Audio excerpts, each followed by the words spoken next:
नांदेड जिल्हा नियोजन समितीची बैठक आज जिल्हाधिकारी कार्यालय परिसरातल्या नियोजन भवन इथं पार पडली। नांदेडचे पालकमंत्री अतुल सावे यांच्या अध्यक्षतेखाली झालेल्या या बैठकीमध्ये विविध विषयांवर वादळी चर्चा झालेली आहे। महावितरण आणि जिल्ह्यात सुरू असलेल्या अवैध रेती उपशाच्या विरोधात आमदार आणि खासदारांनी आक्रमक भूमिका घेत संबंधित अधिकाऱ्यांना धारेवर धरलं। गेल्या वर्षीच्या खर्चाचा आढावा आणि पुढच्या वर्षीच्या खर्चाचं नियोजन यावर चर्चा करण्यात आल्याची माहिती पालकमंत्री अतुल सावे यांनी दिलेली आहे।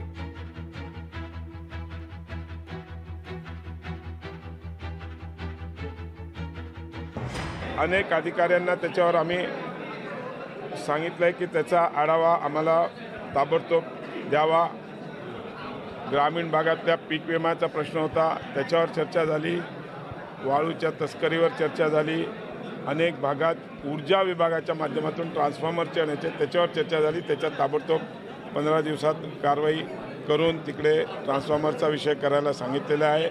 आज महापालिकेच्या ह्याच्यात पण विकास करण्याकरता माननीय चव्हाण साहेबांनी आणि अनेक आमदारांनी मागणी केली, त्याच्यावर पण आम्ही आज चर्चा केलेली आहे। येणाऱ्या DPDCमध्ये जास्तीत जास्त निधी सरकारकडून मंजूर करून आणून या भागातल्या विकासासाठी, शहराचा विकास असेल, ग्रामीणचा विकास असेल, त्यामध्ये आवर्जून आम्ही लक्ष घालून काम करू।